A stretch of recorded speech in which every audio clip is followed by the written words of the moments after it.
Yeah, go for it. Uh-huh. I'm interested in what is the reasonable time to get character done as a request from client? Or do you present thumbnails, or how does it go? So usually it all depends on who my client is and who I'm working with. But it's not that complicated. Mm-hmm. It's like if I'm working on a movie or like a film, usually they want that stuff like yesterday kind of thing. Mm-hmm. Definitely more so with companies like or projects that are like commercials or a music video. Then it's even faster. Mm-hmm. Film production is just really rapid. They just move really quickly. And a lot of the reason why, you know what? I haven't done a sexy time lady in a long time. Let's do a sexy time lady. So a lot of it depends on who you're working with and what project, right? Mm-hmm. So I'll just kind of start with like the fastest, which was like I mentioned, movies and music videos and commercials. Commercials, they have like a 2 or 3 day turnaround, right? So they're just like they want that concept done, like today. Okay. Mm-hmm. So you'll typically need to have something to show your client within a few hours, and then once they've approved of it, then it's like it might be another hour or two for you to submit another amount of work. You get it? Whoa. And then so it's like it's pretty rapid is what I'm getting at. And this is just that industry. It's not to say that movies are that fast, but then with movies, it's still pretty fast. Like they want that stuff like within the week, you know. Depending on their film schedule, it might be faster, right? Some movies like take forever, like the Avatar movies, So I don't really count those as movies, right? Because that takes. I mean, they are movies, but they just take so much longer. Mm-hmm. And then, but like like the X-Men movie, I would make a costume and the design of it and everything within the same like within the same week, sometimes the same day, like hey, we want you to design like the Juggernaut, and I'm all right, so I'll design it, and then my director would come like an hour later, take a look at it, Mm-hmm. and then I'll be all right, and then they'll just give me some more notes on it, and then I just make those changes again. Actually, let me start over. I started on the wrong foot. And then I make those changes again, and then the next day it's the same thing, and then eventually it's just it's done, right? So it takes like within a week's time usually. Mm-hmm. And then do I do thumbnails and all that stuff? Well, in those circumstances, there's really no time, right? It's just like I just got to straight up just draw quickly, And so I would just sit there and just design really rapidly, you know what I mean? And a lot of that is because of what I just said. It's just because the what you call it, the pipeline to getting these things done is just unreasonable. Sometimes it's just super fast. Movies are way different than video games or even animation because there's just more time.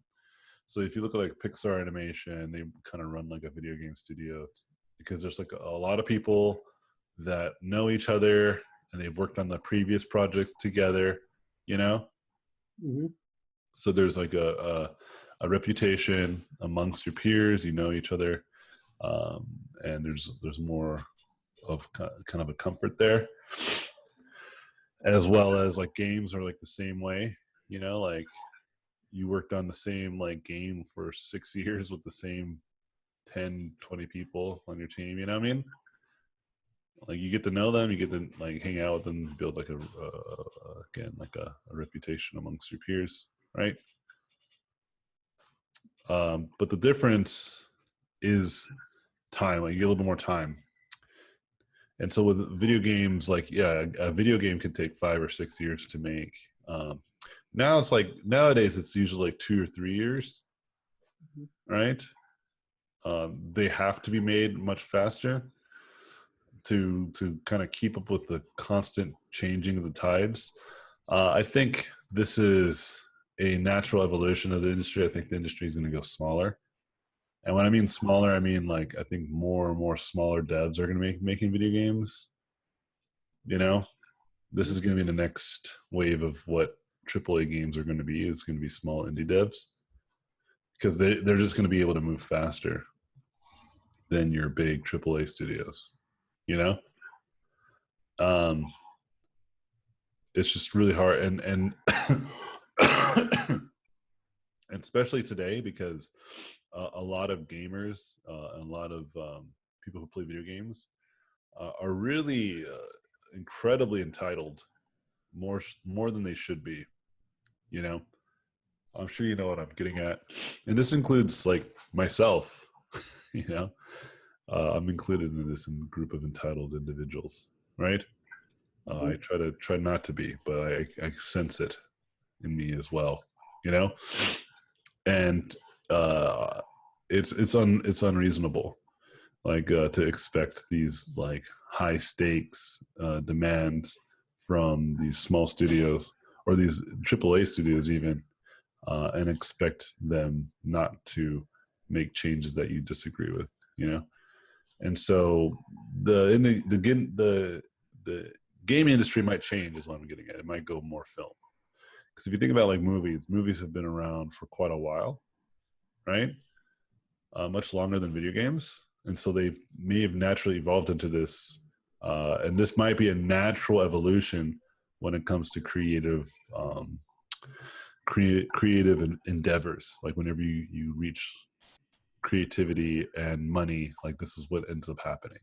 Like no matter what, people start to cut corners more and more, and they have to move faster more and more. You know,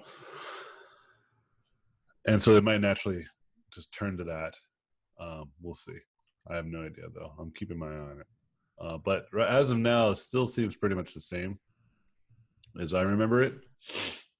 You know, which is that like, yeah, you just take forever. Like God of War, like the latest one that came out, the Viking version.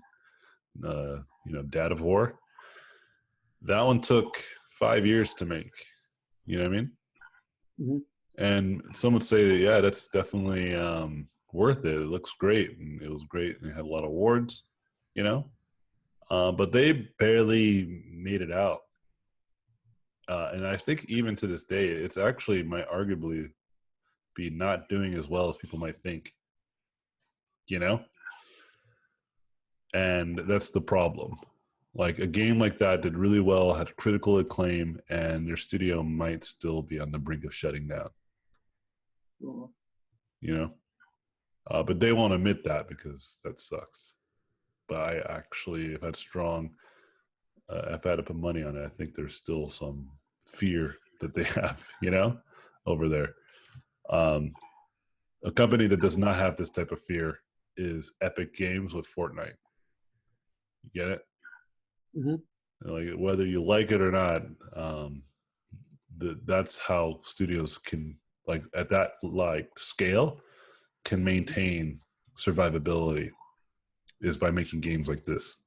You know, this is why a lot of companies are trying to do that. They're trying to make more mobile games. They're trying to make more games that are just have like these microtransactions, regardless of whether you like it or not. But they're just trying to maintain some ability of sustainability. So the game industry might change is all I'm getting at when I say this. That's all. And Okay. and so the game industry is my favorite one to work with because of like the pace is a lot better, the projects are a lot more fun, you know. Mm-hmm. And I feel that indie games are going to probably be my natural evolution, and I think people are going to who work for indie studios are going to have the same kind of money as some of these big studios, or even more so. So I've been fishing towards that industry a little bit more because the projects are also a lot more interesting. I love to see like when people complain about like all the AAA games look the same and stuff, and they complain like there's no new games types whatever, and I'm like, you are willfully not looking for it. It's a lie. There's so many amazing games coming out that are not made by AAA studios that are incredibly beautiful and unique and interesting. Goes back to that entitlement thing that I was talking about. Right?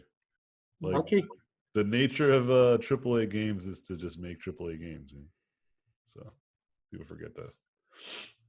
Anyway, my advice is to actually be able to work in a film industry setting, like which means really fast, right? Mm-hmm. For obvious reasons, right? Like not that so you can work in film, like obviously that is great because film pays really, really well, you know, even if you work on projects that will make you gouge your eyes out. But it pays really well, so you don't gouge your eyes out. You feel it's worth it. But it's the speed part of it, right? Like having that speed, especially if you don't sacrifice quality, right? Is beneficial in all the other industries below it. You know what I mean? It's basically what I'm trying to say is like being, if you're capable of working for one of the hardest industries to work for, then you can work for every other sub industry. You know what I mean? Yeah. And that's usually why I give that advice. Not because I think film is better than anything else. No, I actually, it's probably my least favorite to work in, unless it's like indie films or smaller films, right? Both on a creative level and just like the pace of it is a little too fast. I think that's why a lot of the projects don't look as good as they could, you know. But because it's that speed that's really powerful, like painting at that speed is really nice. Yeah. Thanks for the answer. Yeah, and it was a little bit more in depth than I'm thinking that you needed to hear, but I think it is important to know what is to come. Mm-hmm. Yeah, because the industry is shifting and people are starting to notice it.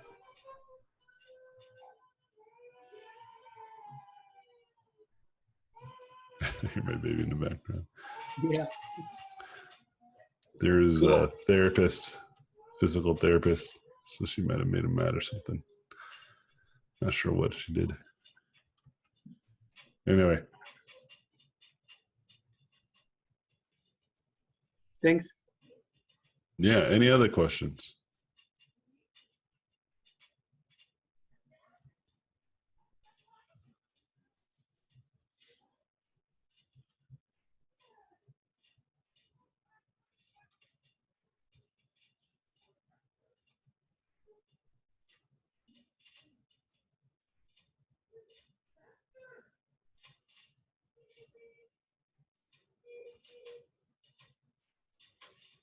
Hello. Hey, what's up? Yeah, I have one, and actually, I'm thinking about a question about your private club.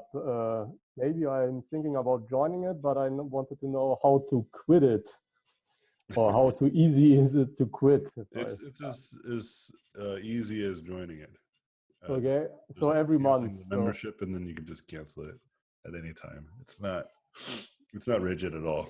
Not at all. Okay, that's cool. It just gives you access to all my videos and stuff, and then I had some other stuff on there, but like it's not as really what you're getting. The value you're getting out of it is just having access to all my tutorials. Okay. Yeah.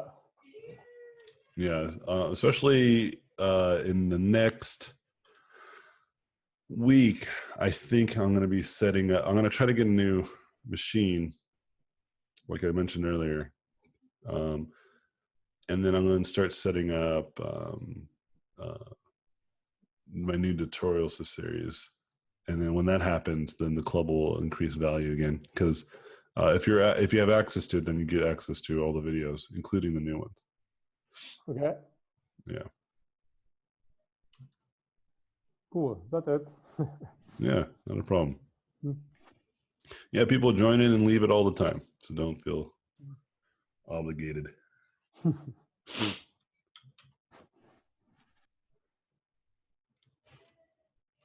Any other questions? Yeah, I have just a quick question about the environment painting class. Is that still up and running, or is it on hold? No, it's on hold. So the way that I run my courses is like that are separate to me. The way that I'd run them is that I just have my friend, like if he wants to be a part of my like website, he just needs to set it up. But he's been busy working, and he's been just focused on that. He doesn't teach anymore. He just wants to just work, which is nice. Where half of my income still comes from like teaching. So teaching's still pretty valuable to me, right? And plus I love it. I do love and I do enjoy teaching. I think that in a perfect world, I would teach one class and it would be relatively small. It would be like 4 or 5 students, right? And it would be on a longer timeline, like a few months or so, you know? I think that to me that to me is really kind of where I want to be at some point. But logistically, it's just not possible to maintain that class. I would have to work a lot more. So the alternative solution, my solution right now, is to create enough secondary income that I can slowly just stop teaching as much. I'm sorry, working as much, and then minimize my teaching, my classes. Because I do like to teach, but then at the same time, I think it would be nice to have more intimate setting. If that makes sense. Mm-hmm. Yeah. But it's just as the cards lay, it's not how it is. There's a few solutions. The most immediate one is just me making more tutorials, because tutorials actually do really well. They actually the mentorships are the most consistent, but tutorials they do crazy good, especially if I get the ball rolling. Like if I do a lot of them, you know, it's actually pretty great business strategy. But the problem with tutorials in the long run is like coming up with fresh ideas to teach that are interesting. But I have taken enough of a break that I have a lot to teach now, you know, including some like basic game development stuff that I can probably get lessons in, you know, to get people started on like making like a basic game and understanding how to do so all by yourself.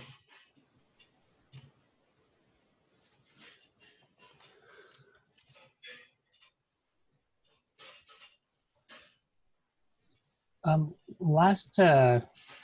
last Friday session, we were talking about some freelance stuff.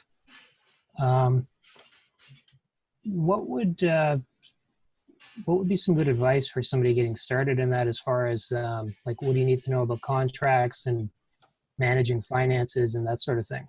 Yeah, I'm still trying to figure that out. But I can give you some good advice still from what I've learned. So freelance is really lucrative. You know, it's a lot of fun. You work from your own schedule, as you can imagine. So all the perks that, you know, you've seen people talk about, right? Like all that is true. I think it's really nice to just work from home. It is really nice to kind of set your own schedule. But the cons is that you have to manage your own finances a lot more. You have to manage your social life a little bit, even more so than you did before. This is the one that I think hit me the hardest, because I really do like to just hang out with other people as well. And when you work in a studio, you get to do that like as a consequence of being in the same office space as many other people, right? And that's nice. You can just literally just walk down the hallway and start talking with people, or go to lunch, or work out, all this kind of fun stuff. So constant interaction with people is really nice. You know what I mean? But then the pros again is that like you can have more free time. Like you can spend, like what I like to do sometimes is I'll spend some days, like the first half of my day is actually just learning stuff. Like I'll learn some more programming stuff. I'll test some things out, So like during the day, like I just decided to do that. But because I know that I have like X amount of time at night, you know what I mean? That I can make up for that time for work during that time at night, right? So that's really nice. And then again, you can hang out with people almost whenever, right? Like if you want to hang out, like if someone for whatever reason is more available on Thursday nights, you can potentially just go hang out on Thursday night because you have your own schedule, right? And so you can just go and hang out late, long hours, no stress. And so these things are really nice. So those are like the obvious benefits. One of the things that is really hard is the managing of finances, because one, you have to take out your own taxes. You have to then also, send out your own invoices. You have to make sure that you don't splurge all your money when you get it, because in a work environment, let's say you get paid every 2 weeks, right? So there's a little bit of like intuitive planning around that, if that makes sense. You know what I mean? Like you just intuitively will plan around not spending money, or you can spend some money with some confidence, if that makes sense, right? Because like in the next 2 weeks you're going to get paid again, right? So there's a little bit of intuitive like financial responsibility, or you can plan for longer saving. Like you can say, okay, well, next week I'm going to take half of my check and then put it away, and having that confidence because it's going to come and that you can save it, right? Where like if you work for freelance, like you get a job and like, again, let's say you get paid in about 2 or 3 months of work. At a regular studio, you would pay like every 2 weeks.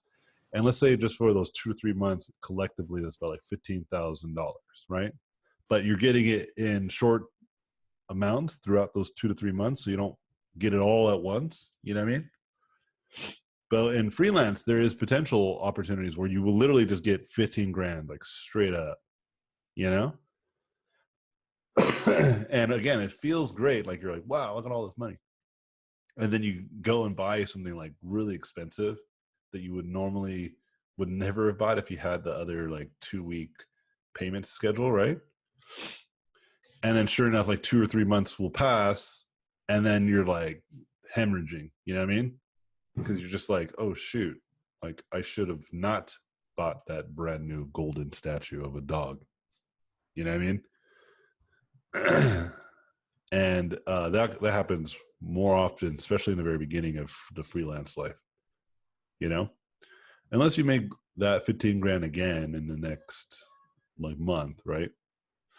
But again, you might make like a lot of money. You might make like even like $50,000, $60,000 within like a few months of work if you work for like some big studios, which is a lot of money. But then you may never work for like a studio at that scale for a year, So if you think about it, that 50,000 might actually just been a year salary, And if you get it all at once, you spend it irresponsibly almost every time, you know, versus if you were to get it periodically. Does this make sense? Yeah. And so this is the thing that I always try to warn people. I was like, okay, well, so this is a real problem. And so what you should always do is, first of all, like, you should just straight up pay your taxes. Like, whatever you got, take about 30% of that and just straight up pay them off if you can, you know, because that's what your studio would have done already for you, you know. And then on top of that, like, if you want to like splurge on things that you know you should pay for. For instance, like what I do with a lot of the money that I get in, I just pay for rent. We have a system at my apartments where we can just pay anytime we want. Like, it's like an automated system, you know, it's like an online thing. And so whenever, like, so for instance, I got money this Friday, I just put like $600 straight away, like right away, into my rent for next month, you know? Like, for instance, February has already been paid for since early January, if this makes sense. So I'm always like about a month and a half ahead of my rent, you know? So if for whatever reason, like, it's just a slower month, I don't stress out towards the end of the month. You know what I mean? Because those expenses are covered. As soon as I get a good amount of money, I say, okay, what bills do I have open? Okay, phone, pay for all that. Electricity, pay for that. Just whatever, right? Like right away, just whatever financial responsibility you have, you should just take care of that immediately, you know, with whatever large sums of money. If you, like I said, if you make that 50 grand, like right out of the gate, like in a month or two, which could happen, just say to yourself, okay, what if I just pay like 6 months worth of rent right away, like right now, you know, go to my landlord and just give him 6 months worth of rent. That financial security is really nice, and you feel way more comfortable when you don't get a job happen like in a month, you know, because you know at least you're good to live in your apartment for another 4 or 5 months with no problems. Does it make sense?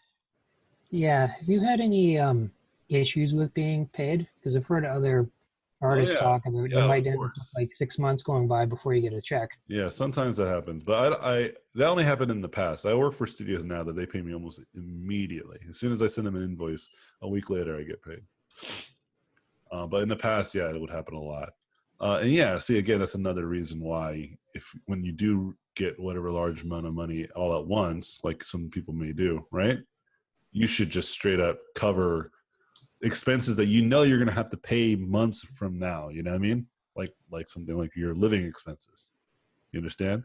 Mm-hmm. And some services will allow this. I think some services you can literally just pay. Like, I think my electric bill, like I can go online and pay whatever amount I want, and so I can actually add credit. You know, like if my bill is like $200, I can pay $600 and essentially pay for 2 or 3 months of electricity.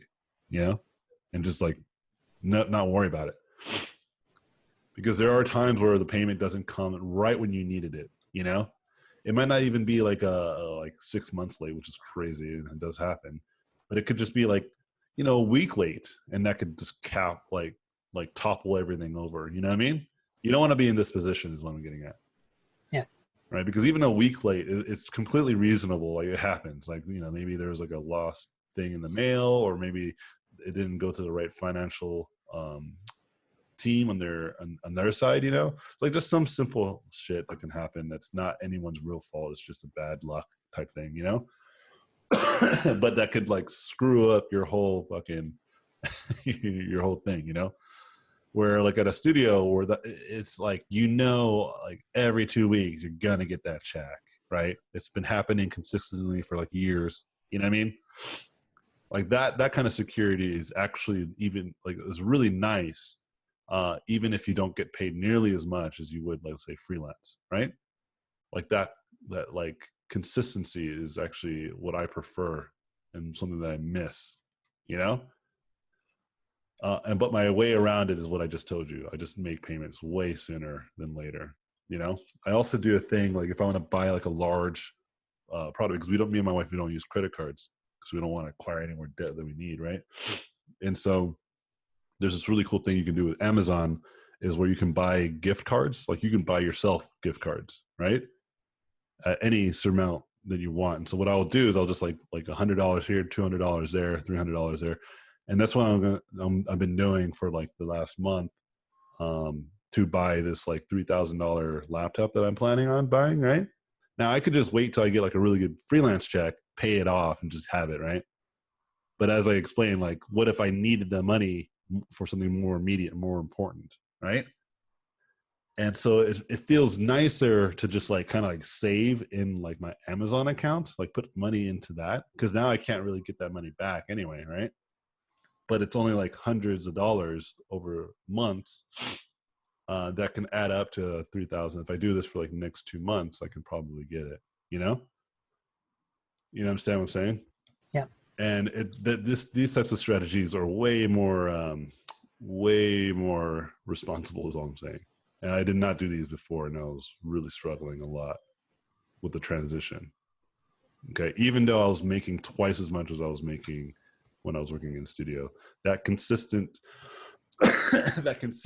is incredibly powerful, right? Even if you don't make nearly as much, right? Just knowing that you can get that money in at a certain time frame consistently, dude, that shit is priceless. Okay. And so I had to like manufacture that, is what I'm getting at. Okay. I had to manufacture like this kind of safety net of, okay, well, it's okay. I don't get like work for like 2 or 3 months, it's fine. Because if I don't, then I can just either teach more classes, do more tutorials, right? Or I can reach into my savings, right? And so me and my wife, we put 3 different saving accounts aside as well, right? We have one for vacation, one for just life shit, and then one just for us if we want to buy stuff, And so it's just, you just got to like be way more financially responsible, is all I'm getting at. Unless you make a ton of money, then you can be irresponsible for however long it will last you until it won't last you anymore. But I as I've been telling you, money doesn't work this way. So it's really probably smarter just to be more responsible earlier than later, Yeah. And like you look at a studio like Epic Games, like with the Fortnite money that we're talking about, like these folks understand entirely that Fortnite's not always going to be popular, and they're being super smart, man. They're being crazy smart. They're trying to build, they take all that extra money, try to build a competitor to Steam, right? They are going to be repackaging their game engine to be a lot more intuitive, and so that eventually they don't need to rely on Fortnite money anymore. They would have built something else that's super smart of them, and I think they're going to succeed because of that. Like they've been a game company for decades, so they know what it's like to fucking not have money and lay people off and struggle as a studio, So they're being really wise about like, dude, we're making billions of dollars, bro. Let's fucking take full advantage of this. The kind of thing that most people should be doing when they make billions of dollars. Not what people tend to do, right? When people who win the lottery, like who just get the money like right away, they splurge it, become crazy drug addicts, and get murdered by their friends and family. You should read some of the lottery winning like tragedies, man. It's crazy. Oh, it happens to athletes as well. Huh? It happens to athletes as well. Oh yeah. You have like these kids who are really good at basketball, went from a life of like making barely $500 a month, right? And buying Jordans would be like the most expensive thing, and that'd be like a fifth of their income. But it's all right, $500, as hard as it is for some of these people to make, and as low as it is, it's still a low amount of money that can be acquired in some way, right?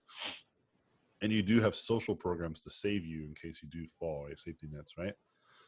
But then you take that same person with that same kind of financial responsibility, and then you give them millions of dollars. Instead of buying Jordans, they buy, large properties and Lamborghinis, right? And then they get injured one year, right? Or they maybe just didn't make the cut. Maybe they're not as good as they thought they were, right? Comparatively, or maybe just bad luck. Some rookie somewhere else is just better than them, right? And now they're with these $1 million homes that have tens of $1,000 property tax, right? A year that they have to pay. You know what I mean? They end up real effed up. You know what I mean? Mm-hmm. No, they didn't realize that like property tax is a thing. It's like super expensive. Right. I was actually looking at like some of the homes here in Irvine, and property tax for some of the homes, because they're like $1 million homes, would cost us $27,000 a year just for the property tax. So what I would have to basically have a salary of 20, like a 30 grand to be able to just live on this house that I would have bought if I just, let's say, got lucky, got $2 million and bought it, right? And so I was like, okay, so I can afford $1 million home after the fact. You know what I mean? Not just like buying it, but just being able to like to survive paying for it, the property tax of it alone.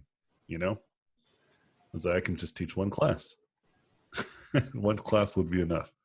And I get paid off my property tax in my $1 million home. I just need to get $1 million. And so, yeah, I think this is the kind of thing that you're right. Like athletes run into this problem because nobody teaches you how to deal with this type of shit. So that is the long and short of it. Like why working freelance is a little bit more challenging than people anticipate. But if you take my advice, you'll do all right.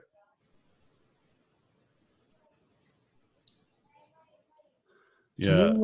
One piece of advice I will give before you ask another question, on top of the freelance thing, like you do need to like still network. You need to kind of put your name out there to help yourself get more and more work.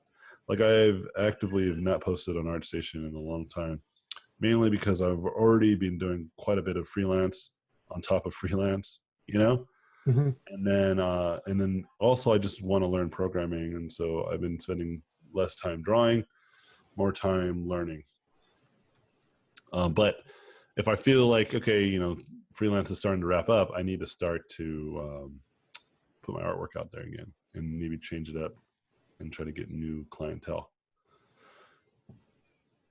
Because ArtStation works, man. There's a lot of really great studios that just live on there and looking for talent. Go ahead. You can ask I know you were. Yeah, I was just going to ask, I'm not sure how to phrase this. I guess you would have to register yourself as a business or something then to, when you're dealing with the legal side of things, yeah, or contracts. Yeah, you could do it. You could just be yourself. I think the legality of it becomes more like safe if you go as like an LLC, because then you can bankrupt as a company versus as yourself, right? Which is obviously a much better situation. At least that's what my friends have done. I have not done that. I went through the sole proprietary strategy because that was the business advice that was given to my financial advisor, who I have now let go because it was not the best business advice. I think at the time he thought it was, but in retrospect, it was not. I think it's just better just to be an LLC, so that way I could have had more options of backing out. And so, but in the long run, yeah, I think like corporations and all this stuff, there's like loopholes, but you definitely gotta like know your business. And I'm gonna already tell you right now, I don't really know much about those loopholes or those types of things as well as I should, right? But when it comes like freelance, I think you really can just do it as yourself. I don't think you need to be a business. I think you could totally just do it by yourself, but I would do more research to be for sure, like what's the best strategy. I think the reason why it's okay to do it by yourself is because as long as you file your own taxes and do all that good stuff, and everything goes to your name and there's a paper trail, you still have some legal strength in court. You know what I mean? Like if something goes awry, it's not like if you're not like a corporation that you don't have an opportunity to sue a client if they didn't pay you, right? Like you totally can, like as long as there's paper trail, like I said. Like if there's emails showing that they're avoiding you, there's clear an agreement, like there's a legal paper binding your guys' agreement, yeah, you're actually incredibly protected, because there are businesses who fight tooth and nail for these same protections. And as much as in some scenarios people don't like to hear this, those same scenarios do protect us, little people. A good example is like IP protection. Like, like you look at a company like Disney could potentially come down on all these people who do fan art and sue all of them, right? Or shut them down. There's actually a lot of legal precedents for Disney, but Disney tends not to do this because they're like this mega fucking corporation and they make billions of dollars, and it's actually a waste of their time, right? To go over fans, because in the long of it, like fans are actually bringing more like value, But as soon as they can see that there's some actual conflict, they'll shut your shit down real quick, right? Like if you, for instance, do like a fan film of Mickey Mouse, and it's like a real nod to like the old style, and you really kind of draw it yourself, and it's all like taking the same characters and everything, and then you just like put it out there. You don't even try to like sell it. You just say it's free. It's just like a homage. Yeah, they'll shut that down because they don't want it to misbrand the Disney brand. That's what happened with like the Pokemon game. Like some person made like a whole like game that was like inspired by Pokemon, and they shut that shit down real quick. There's a guy who made the new Silent Hill trailer, or the Silent Hill PT trailer that Kojima made with Del Toro. They did not shut this down, and I think the reason is because they don't see the harm in it. It's just like a complete remaking of it, and it just brings more brand attention, I guess. But it's something that they'll probably take down if they actually remake the game. Like if they decide, we're going to make the game. We want people not to get confused. And so, long story short, you'll be surprised how much you're protected by the law, when it comes to this type of stuff, because bigger corporations have fought for less and lobbied for more. And those things actually do help many of the small businesses, specifically in these scenarios. I wonder what the difference would be then for somebody who's freelance in a different country working for a U.S. company. Oh, yeah, I don't know. That's out of my league of knowledge. Yeah, I don't know. I know some companies or countries have just completely different like copyright laws. And it's like, it's real weird. And they just have different laws and regulations. It's like some games will completely look different in a different country because of these specific things. Like China does not like explicit violence, Oh man. And explicit like sexuality, I guess. And so a lot of Western games get really neutered when they go over. I have a question. Yeah, go for it. When you were starting out, I read your thing on DeviantArt where you grinded 10 hours a day, and I was just wondering how you managed to pull that off. Well, at the time, I actually had nothing else going on in my life, right? I think that was the time too where my ex-girlfriend and I separated, which gave me even more time.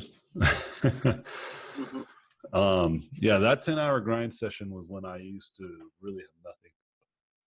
Like I had a job, I think I worked at like a GameStop, but then I was just like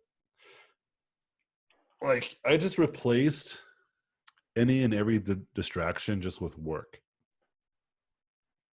right? Like I wasn't like online a lot. I wasn't I mean, and when I would just post artwork, right? In fact, the last year and a half is probably the most I've ever actually like interacted with social network in the way that most people use it for, which is just online bickering and reading and watching videos that have nothing to do with anything, right? Like that's what most people do online. They just fucking dig around, you know? And for the last year and a half, I actually was starting doing that, mostly for political stuff, right? I would get in all these political arguments all the time. I just couldn't believe how many people just believe some crazy shit. And, and I just went nuts online. But I realized again, as time went on, I realized it's just a complete and utter waste of my time.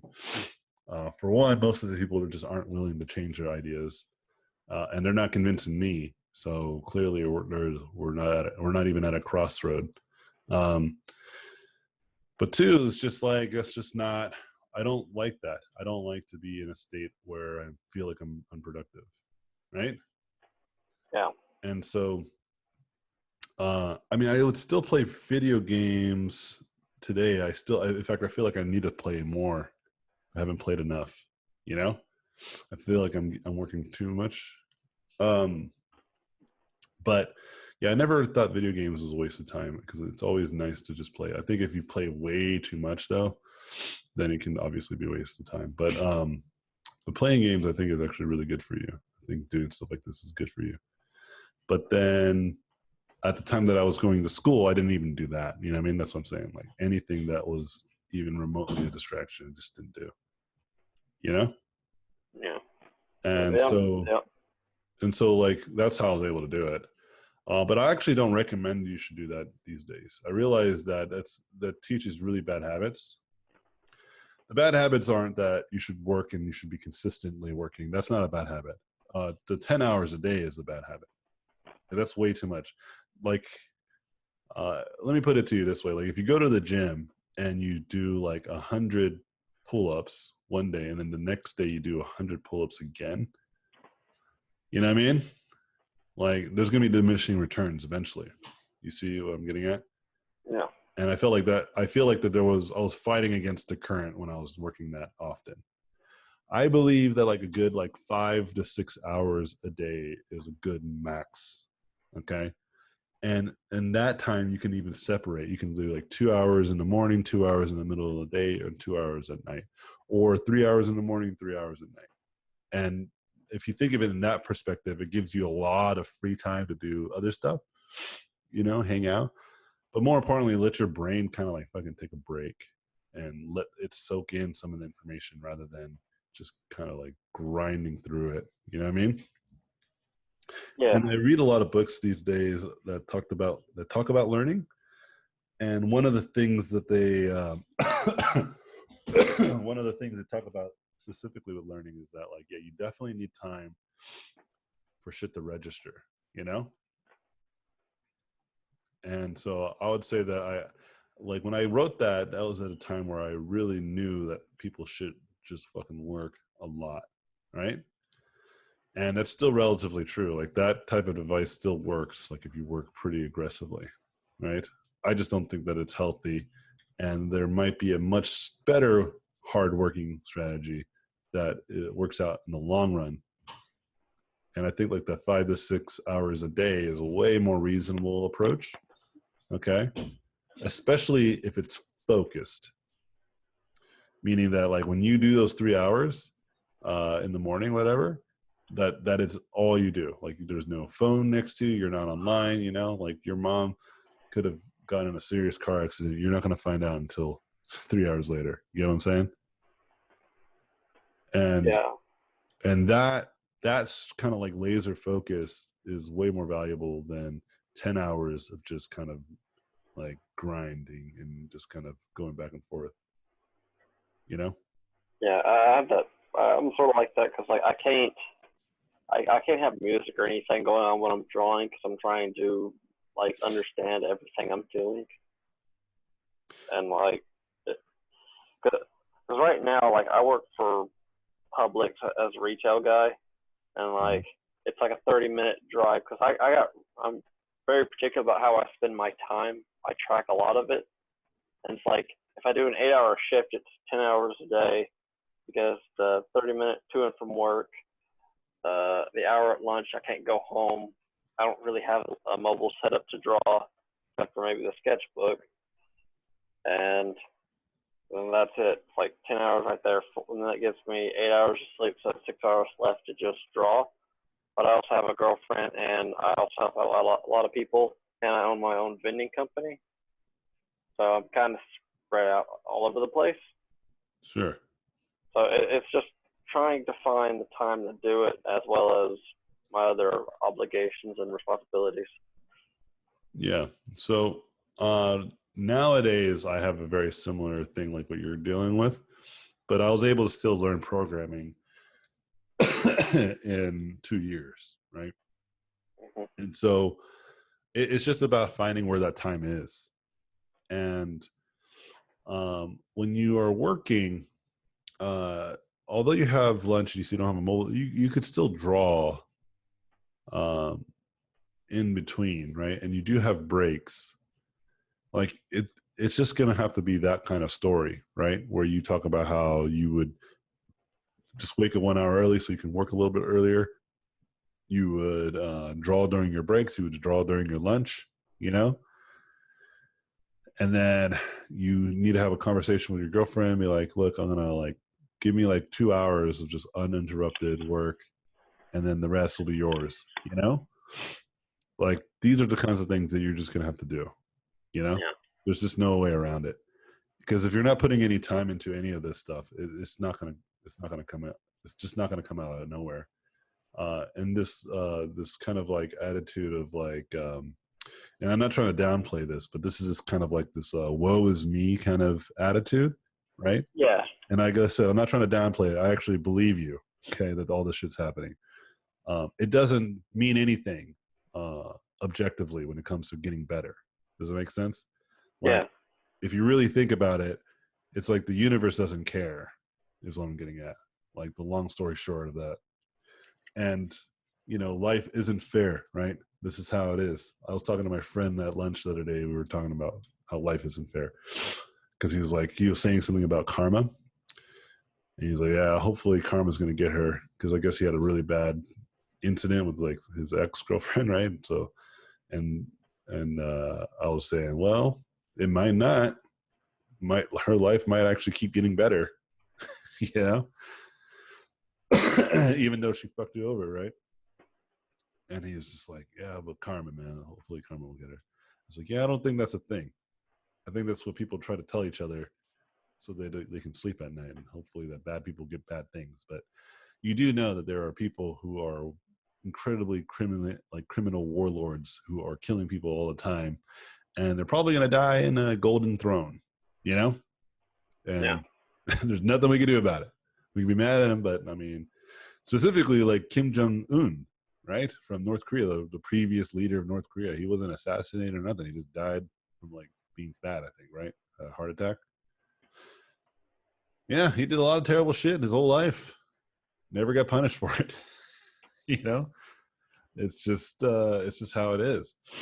And so what I'm trying to get at is that, you know, understanding that this is like a thing, like, you know, if you wait for the universe to finally line up, you know, the planets to line up, all I'm trying to get at is it might never line up.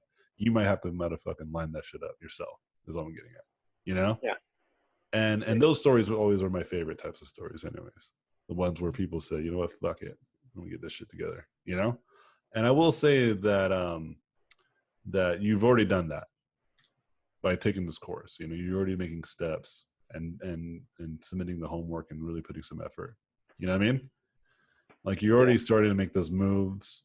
You just got to keep continuously doing that and be consistent about it. And like I said, you don't need to work extraordinary amounts of hours. I believe it's like 15 hours a week is actually enough to get really good at something if you do it consistently for about a year. Okay? It may not seem like that's a lot of time, like especially when you hear stuff like me, where I spend like 10 hours a day and shit like this. But I think that definitely I had a lot more time available, so I was definitely moving at a much faster rate than you probably can.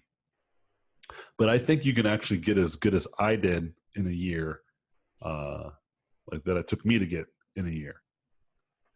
Mainly because you have more access to resources than I did, right? A lot of the reason why I had to grind was just there just wasn't as much resources, you know?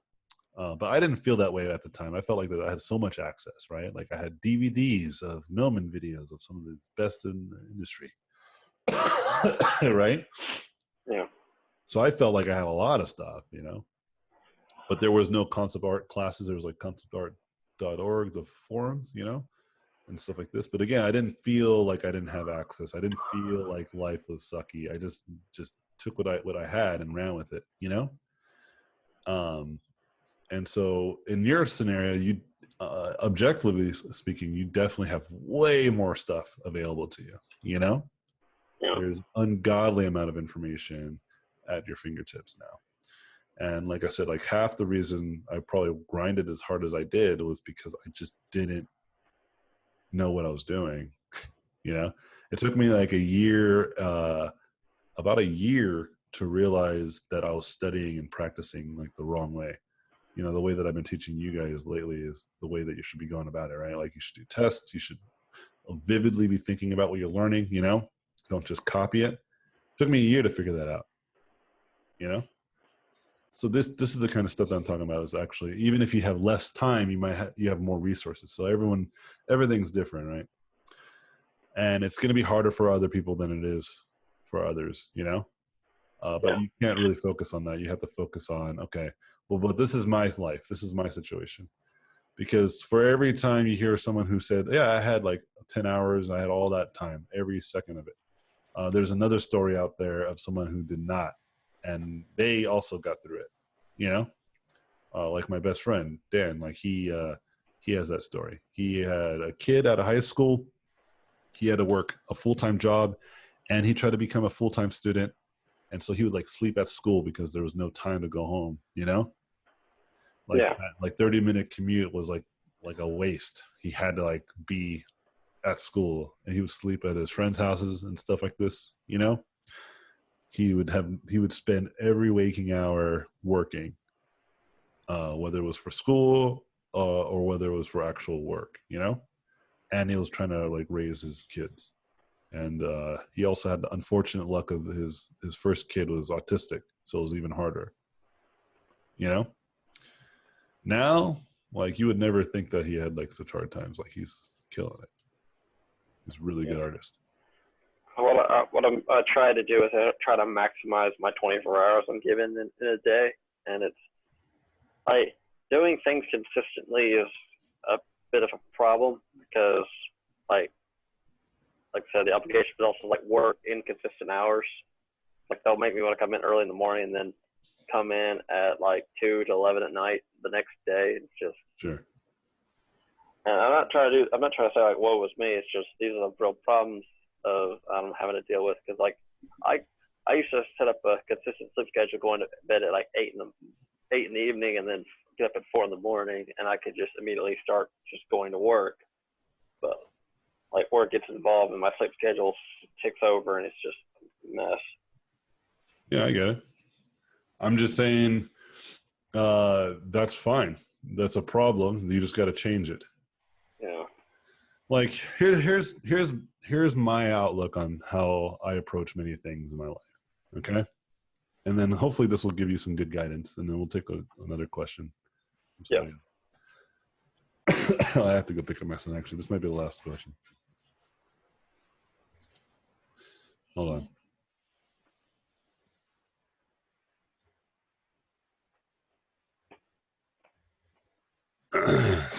So the outlook that I usually have is that I always tell people that it's okay to have excuses, right? Like we have this kind of culture of like not allowing anyone to have any kind of excuse. And I don't think that's realistic.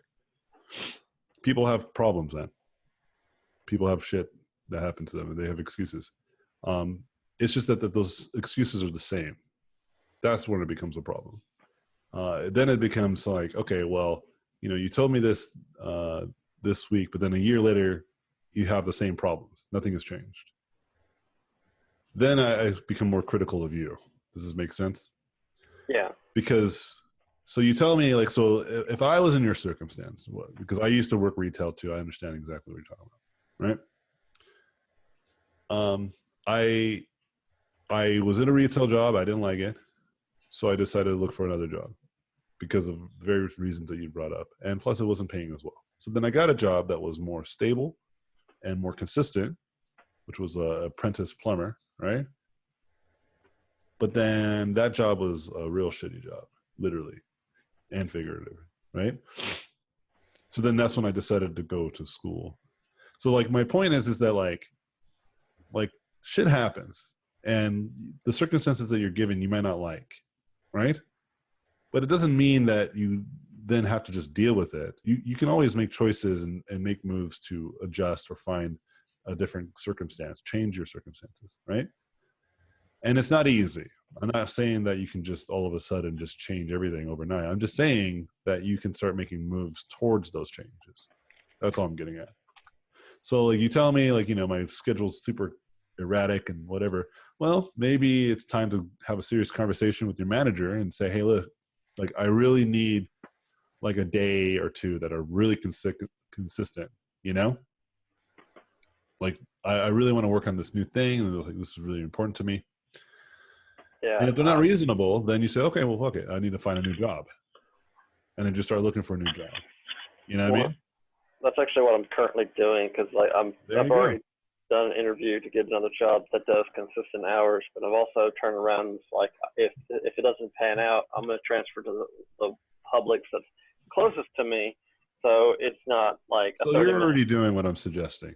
So I'm not worried about you. I'm just saying, don't think that these problems are unique and don't think that these problems are going to always be there. You know, you can always, you're always going to change.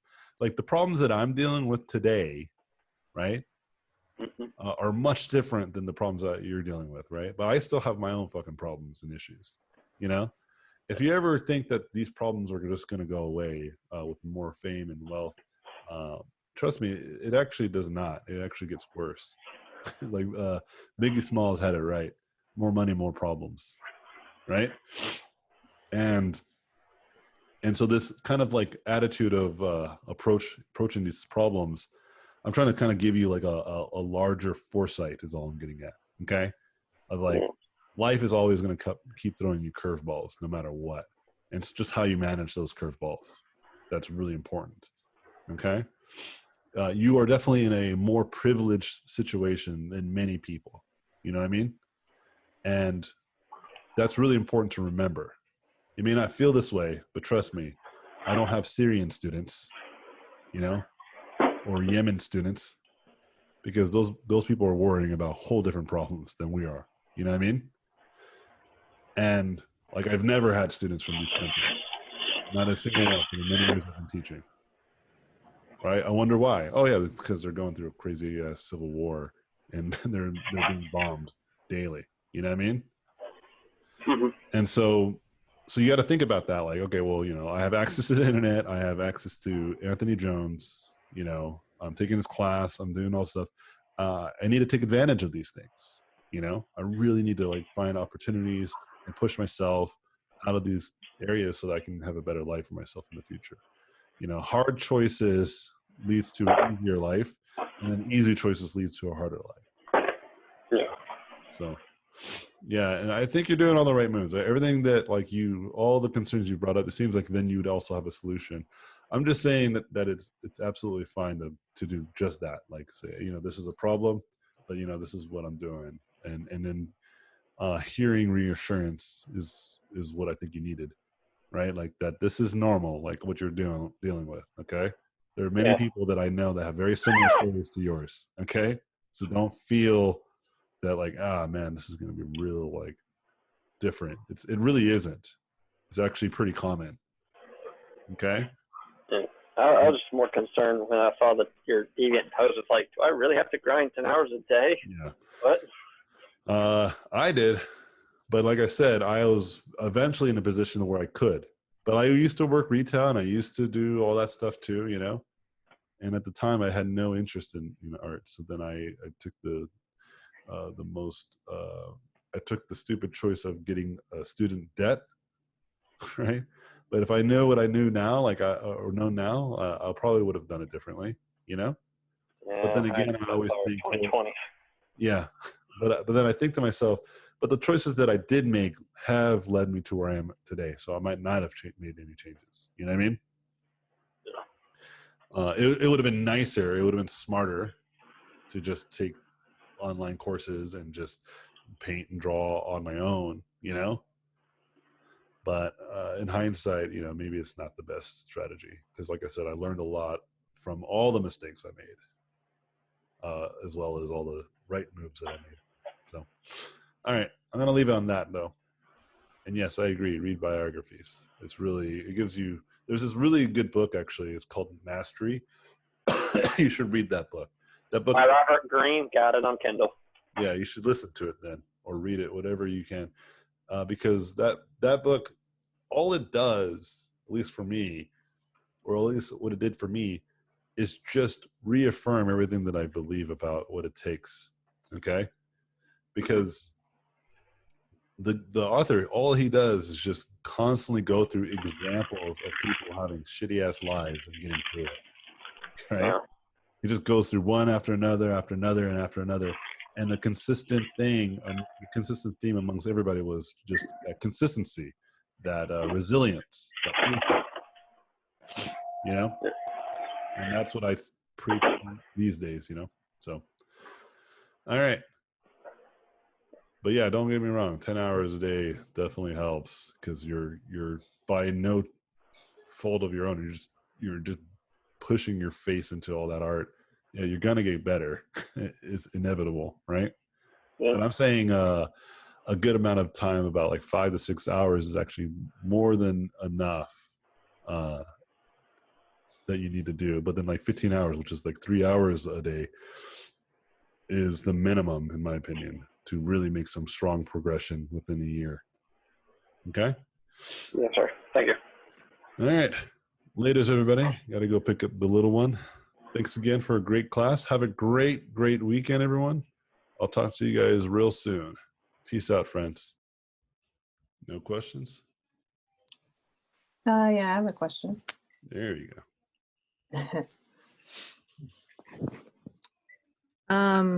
Yeah, how do you deal with imposter syndrome? Yeah, sure. So this is the idea that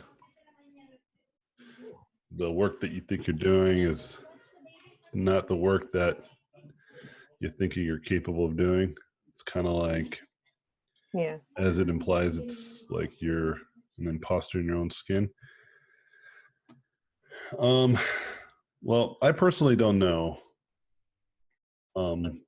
what that may be like. I don't think I've ever felt this way. Excuse me, sorry, tired. But I'm trying to be sympathetic to what it may be like. And so I have had students before who've had this feeling, and the ways that they've gone around it was just to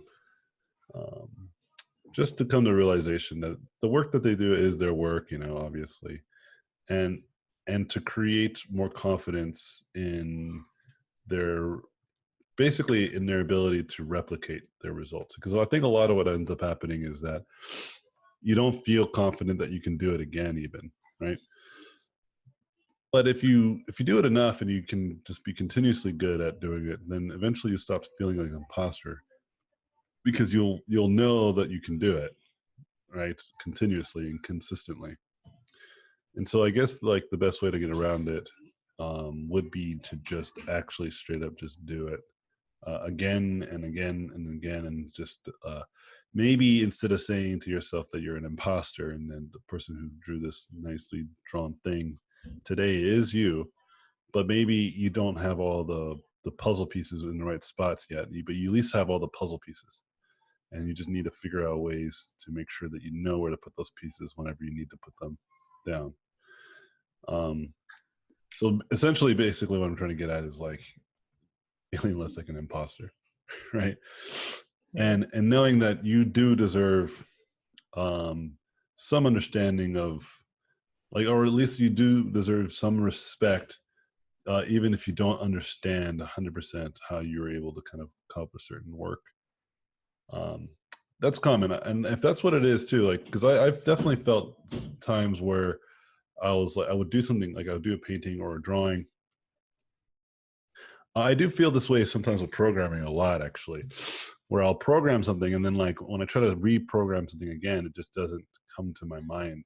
But I don't think that's the same as imposter syndrome, because I know the difference. I know that the reason why this happens is not because that the person who did it before was some sort of genius and had it all figured out. It was just that I was constantly walking on thin line, you know, from knowing to not knowing. And because I didn't practice it so often and it wasn't so regularly in my mind, that the parts that were fleeting fleed, you know? And so that the solution to that problem is just to recreate that same scenario again, like recreate that same programming again until it becomes something that I just know what I'm doing. You know what I mean? I did it last night, actually. There was like something where I was trying to change the materials, and then I was like, oh shit, how do I change materials?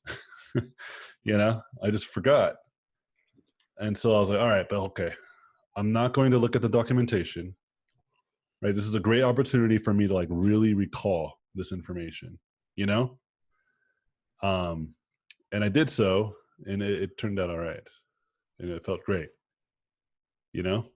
Yeah. And that second attempt, that second recall, that's the money shot, is all I'm getting at. And you just got to practice that all the time, right? Because if I would have failed, then that would have meant I really don't have a grasp of it yet. Keyword is yet. And that's okay. There's nothing wrong with that. That's all I'm getting at. That's completely normal. It happens all the time. This idea, like just forgetting shit and forgetting how to like render even properly. It seems odd that that would be a thing, but no, it's totally a thing. Okay. And you just got to like do it so often that it just becomes like common knowledge, whatever was fleeting before. Yeah, like a lot of times what ends up happening too when I look at your guys' work, it just reminds me of like when I was at that same stage. You know what I mean? I'm like, oh yeah, I remember when I used to do this same specific, very, very specific problem, you know? So that's why it might seem sometimes really bizarre that I can kind of read what was in your mind at the time of, not all the time, but like with some of your guys' problems, right? Like I'm like, oh yeah, I remember this, you know? Because I too went through that, and so that's why you should trust my insight a lot of times, because it's like, oh yeah, I've been there. I know exactly how you feel right now. Not all the time, but like sometimes. But yeah, hope that helps. Yeah, no, that definitely makes a lot of sense. Thank you. Yeah, totally. Yeah, you got to remember your brain is always, your specific brain, right, is always after you. You know, it is always trying to fight against you, which seems so bizarre, right? It feels so weird to think that your own mind is up against you. But like, you have to remember, like, this is the same part of your brain that won't let you jump off a cliff.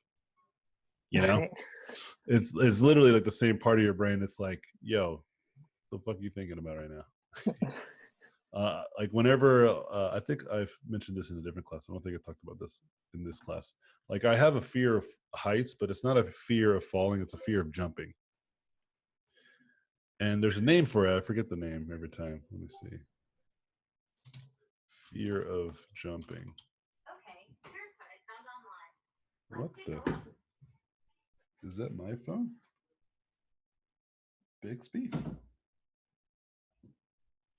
Oh, I think my phone tried to answer my question.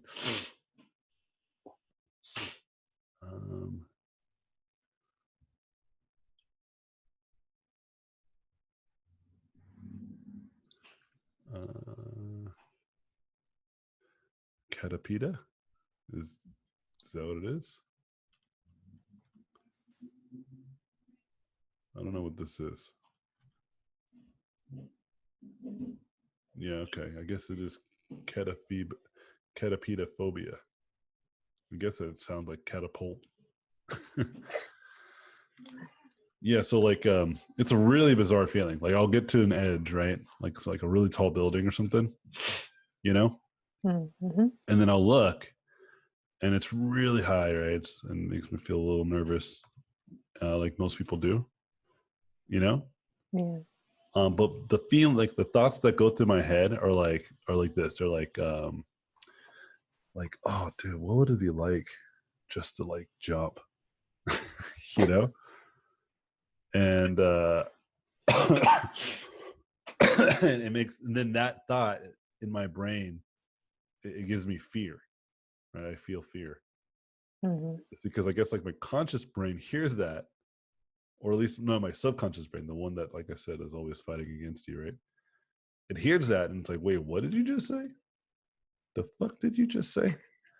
And then it's like, okay, we're in danger, you know? And then it shoots the fear hormones, you know what I mean? Mm-hmm. It's like, no, this is a dangerous situation. Step away from Anthony Jones, step away from the ledge, lunatic, you know? And so that same part of your brain is the same part of your brain that's like let's save you from pain, you know? And it's like, okay, yeah, you know what? Let's not paint today. Let's keep on watching YouTube videos. You know what I mean? Mm-hmm. And I think the imposter syndrome comes from that same kind of mentality of like protection. Because it's like this idea comes across your mind of like, well, I don't know if I can do this painting again, like the way that I did. Like it seems like I don't even remember what I did to even get here. Like how did I fucking get here? And then the part of your brain's like, oh shit, code red, insecurity setting in, you know. So just got to be careful is all I'm going to get. I gotcha.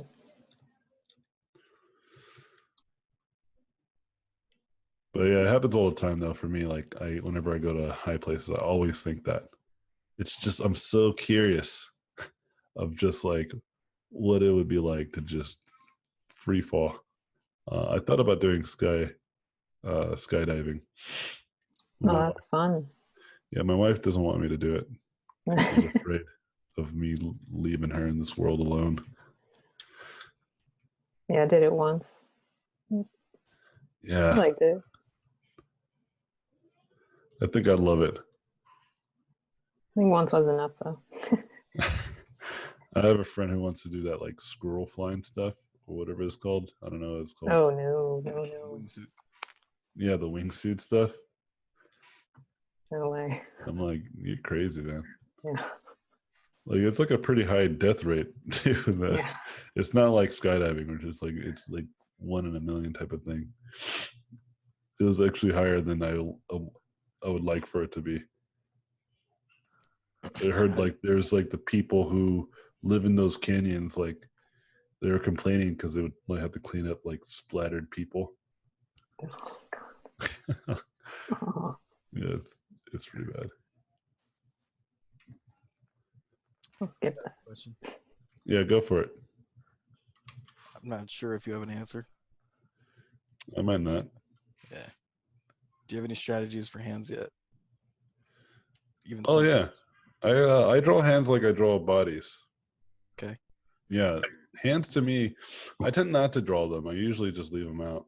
Yeah, I was looking through your portfolio. A lot of your hands are covered. Yeah, I usually just don't do them, or I'll just like ignore them entirely. But like, or just not complete them. But whenever I have to do them, usually for client work, right? And it's usually for like the final stages. I just draw hands. It's just like it's like another person, and like it's like drawing a whole new body, right? It's like that's how valuable hands are. But the way that I draw them is very similar to the way that I would draw like a whole body. It's just I'll just draw like the silhouette first, you know, and then I in essence try to maintain that silhouette. So like with a hand, you know, it's like, okay, like if a hand is a very specific position,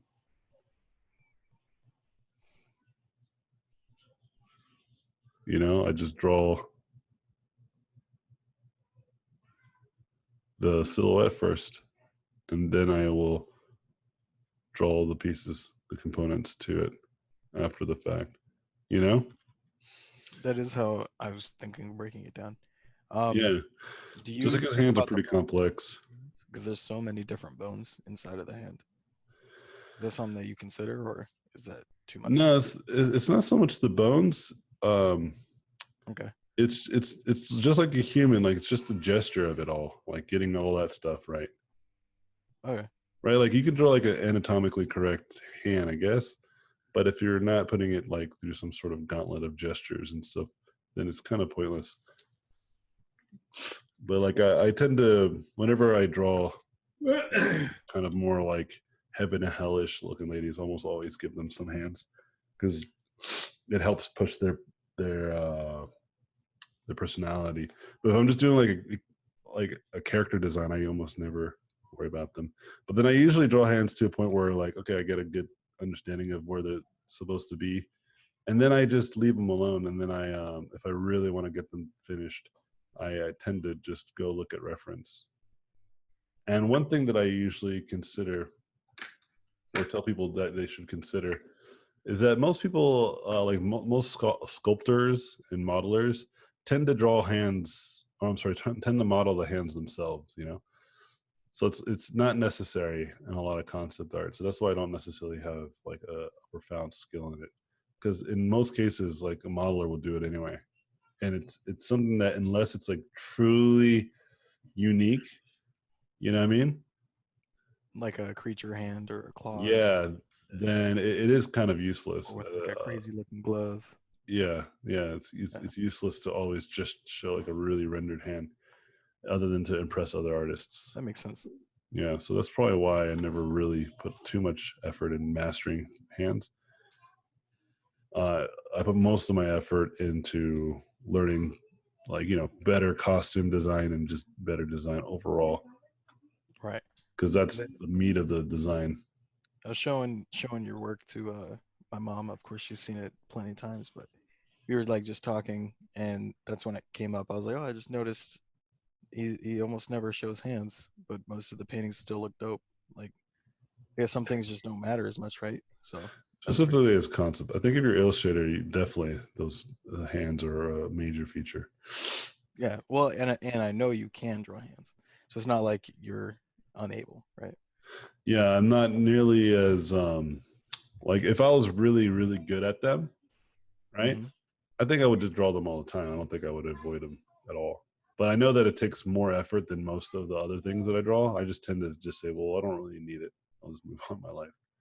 Right. But I in the past I had to draw them a lot too, specifically for God of War. I remember I drew a lot of them. But it's one of those skills that like it's still something that I could probably really master and get really good at. You know what I mean? Yeah. And I would say that like I generally just focus more on the bigger parts, um, like I mentioned before, because in my career, most of the time that's all that really mattered.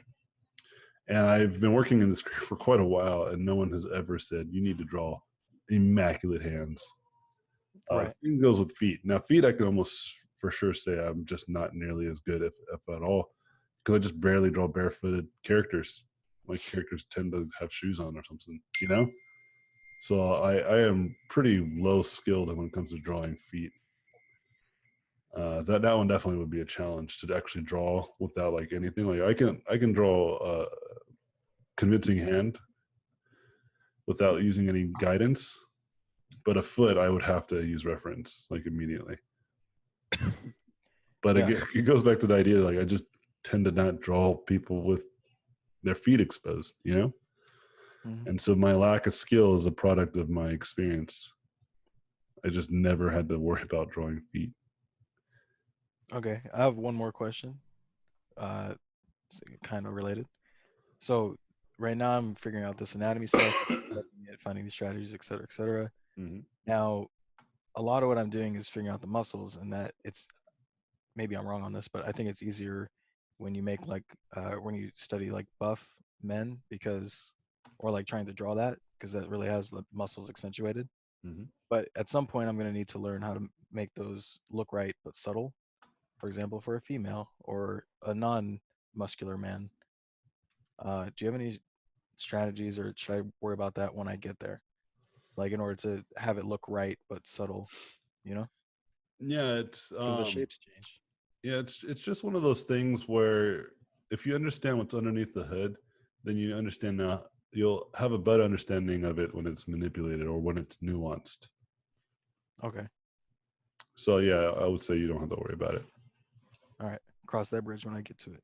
Yeah, like when you'll discover naturally like the nuance of how muscles and anatomy is just by a virtue of just doing it a lot and studying it. But I mean, there are people who don't do that, so there is some good merits to your question of like being cautious of this. But if you're already asking that question, then I don't think it's a problem. Okay. Like for me, like when I was starting to learn anatomy and like I started designing people, I was like, people aren't nearly as buff as people will draw them. You know what I mean? Yeah.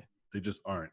Because even when I was looking at buff people, like super ripped, shredded people who are drenched in, you know, like suntan lotion and shit like this, even they aren't as buff as people are making them out to be. It's like almost kind of like a caricature whenever we draw them, you know? Yeah. And so that would be my advice. That you're all right. All right. Thanks. Hey, Anthony. What's up, bud?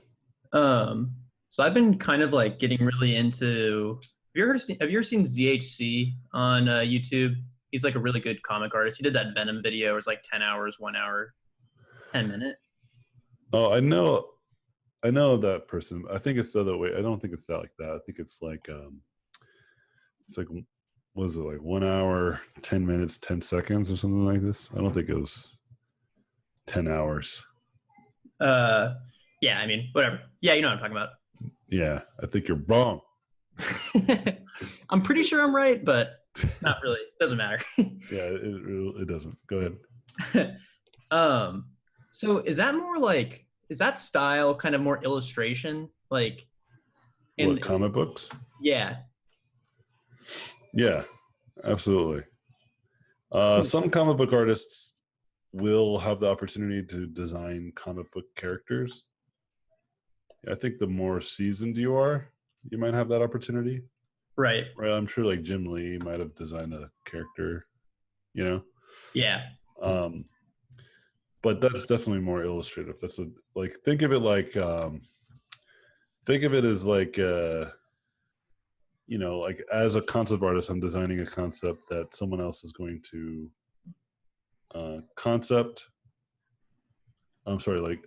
model and animate and do all that good fancy stuff.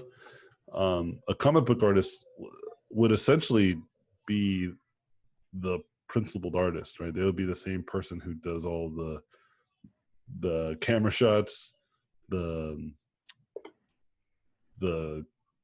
dialogue and the acting of the characters that I would have designed. Right. So it's like, so if you're a comic book artist, you are most certainly given a character designed to animate, if you will, in still pictures though, instead of moving pictures, you know? Right. But all being said, like, you are basically a production artist, if that makes sense. Yeah, I think my like general, like, I really like that style, and I guess I wanted to get like what's like the core of that style, right? I think like obviously it's like a strong understanding of anatomy because like all those guys, like, you know, those guys are ripped as shit. Yeah.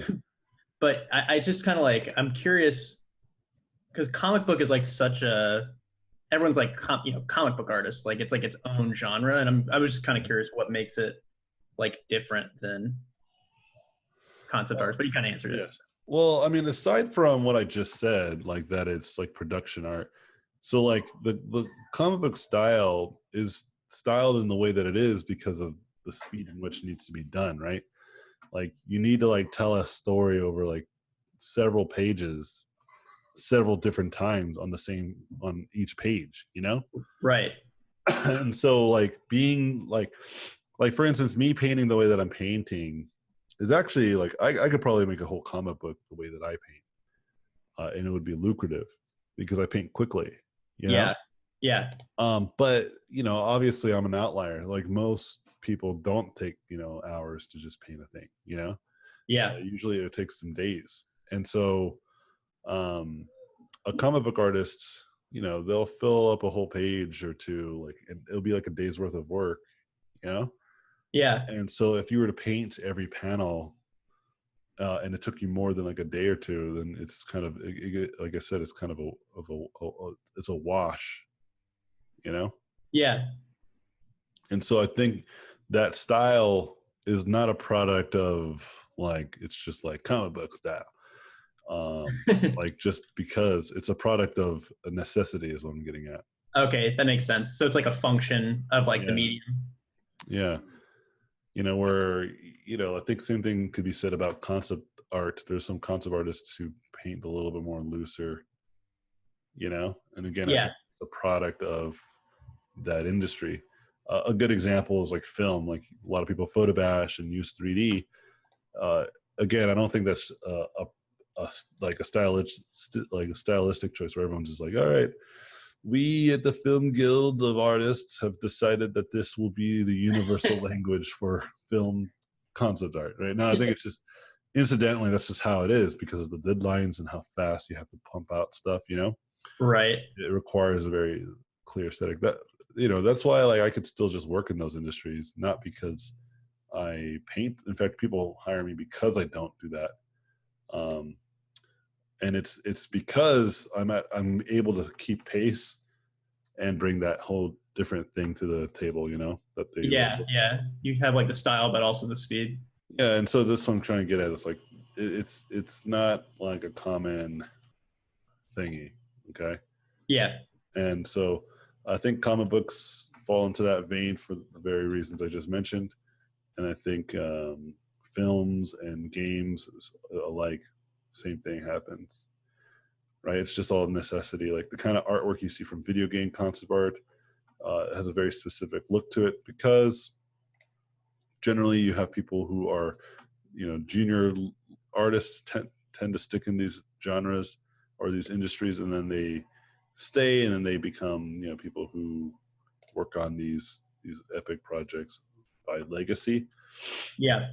And then you have like this just very specific aesthetic too for concept art for video games, where like, you know, practicality is as important because it's very people who are in charge, bunch of nerds, you know? Yeah. Where in film is not so much the case. And so, yeah, it's just very clear to me, like the reason why things look the way they do, because, you know, I've been inside these industries and seen what it looks like. Yeah, totally. Cool. Yeah. Any other questions? I got I'm- no. okay. No, go ahead, dude. Yeah, Mike already went. Go ahead. Important. Yeah. Go ahead. Oh, okay, I'll go. So we were talking earlier about avoiding black. What if in here you want your material to be like a black material, and so like you're going to start out pretty dark. Yeah, like the painting I'm doing right now. Mm-hmm. Then yeah, you can do it. It's, Okay. Yeah. Yeah, it was a very simple answer. Well, I mean, if you think back to like when I was talking about it, I wasn't saying that you should never use black, right? I was saying that what tends to happen is people blow their wad in not in a good way, you know what I mean? And so it's all about conserving it and using it in the best way possible. So in this instance, I'm using it very clearly like this. Most of these materials are just super dark. Mm-hmm. You know what I mean? And then I'm being able to separate that through the material, right? It would look much different if I was approaching it like this.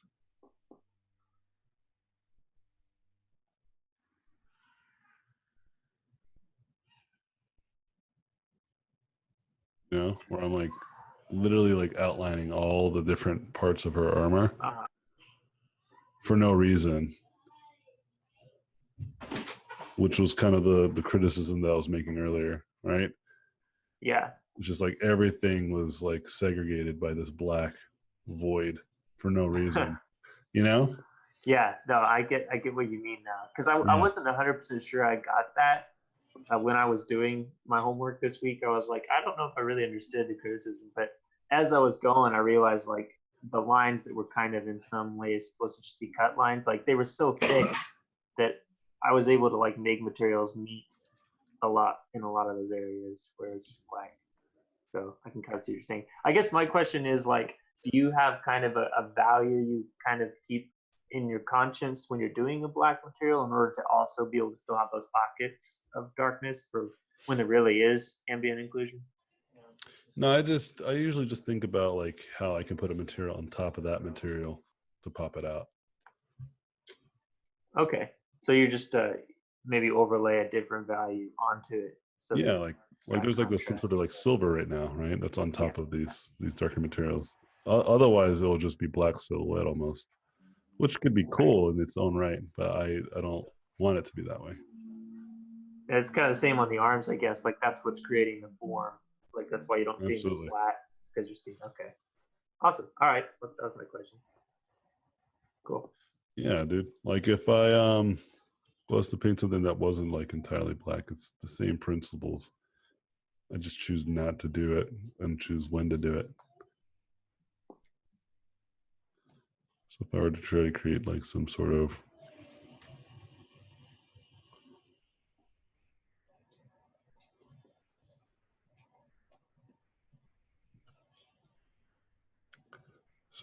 dino dog.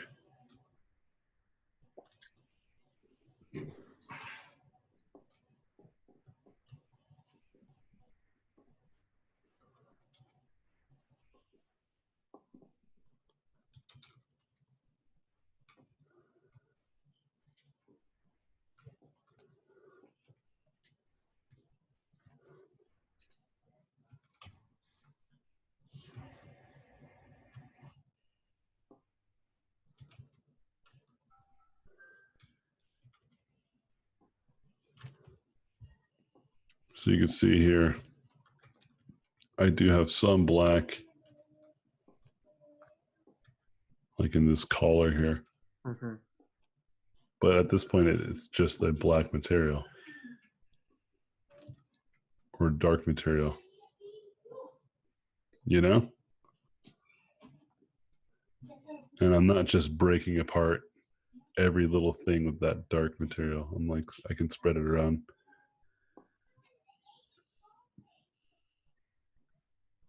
In intelligent ways, you know? Mm-hmm. This is how I go about navigating this type of stuff. Right? I used to do these kinds of characters too, where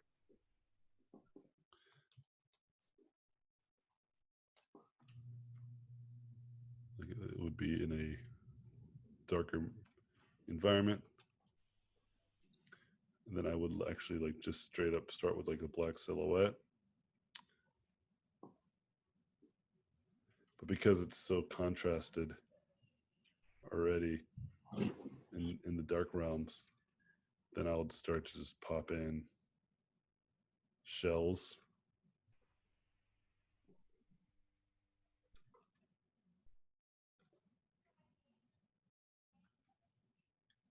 And then just try to immediately find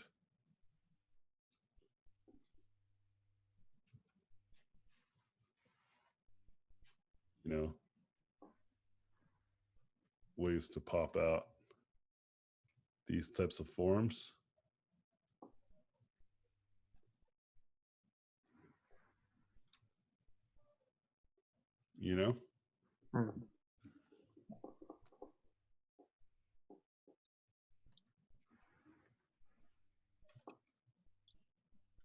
As you can see. Yeah. So even though it's a black silhouette, I'd eventually actually change and hide some of that black silhouette. And then maybe pop it back in.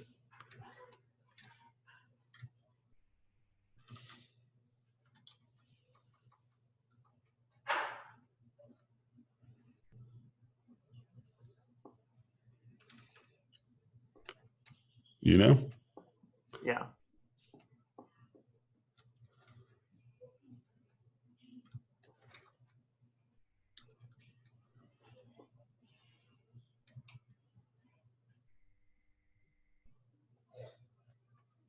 I'll just try to create like these kind of segmented robotic parts like you're seeing right in front of you.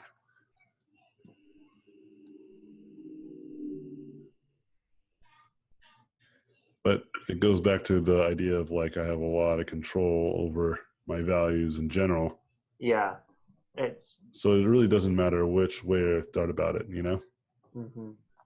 I can kind of fabricate some sort of convincing image immediately. Yeah, for sure. I mean, like watching you paint, I realized immediately that like you're literally painting a form on top of another one instead of like having large form and sort of segmenting it so that you have different forms eventually. Like yeah, I'm not like skinning it, right? Yeah. I'm like actually creating overlaps.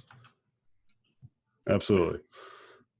And so when I say like, don't use your blacks, I don't mean it in the way that you should never use it or it's just bad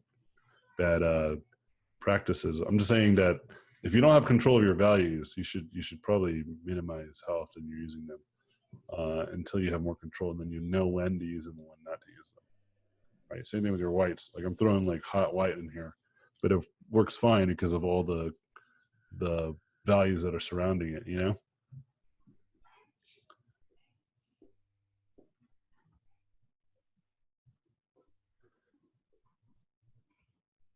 And so like when I was looking at the way that you're handling it, it just wasn't handled appropriately. That's all I'm getting at. It was more like you were just tracing your forms and your shapes, black lines, than it was shadows or different materials. Yeah. In my mind, I was thinking, oh, these are just like cut lines, but they were getting too deep everywhere. Yeah, they're just too often happening too often. It's the same thing again. If I was just to go back and do this. Yep.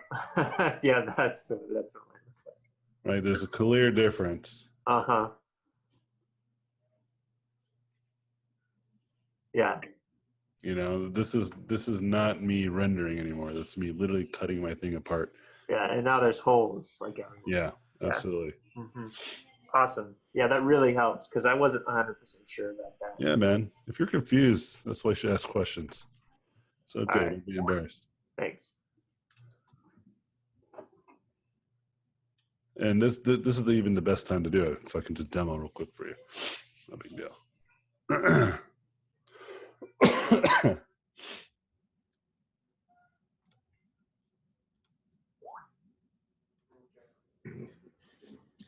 All right. Any other questions?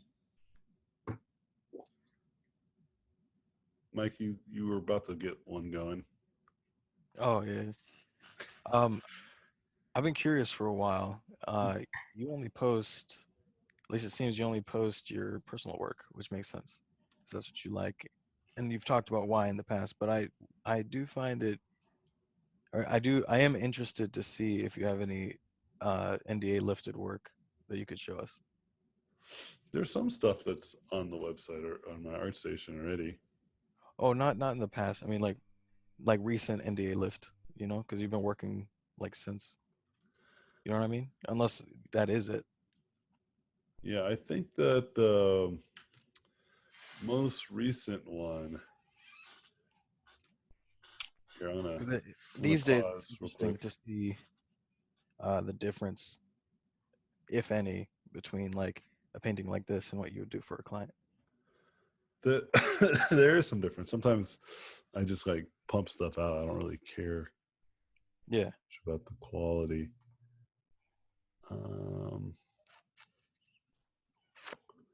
The only thing that I could think that came out recently. Plan B. What did I do for those guys? Oh yeah. Never mind. That's still NDA for sure. Yeah. Trouble. I paused the screen so you guys can't see nothing. Spoiler alert. Yeah, the closest thing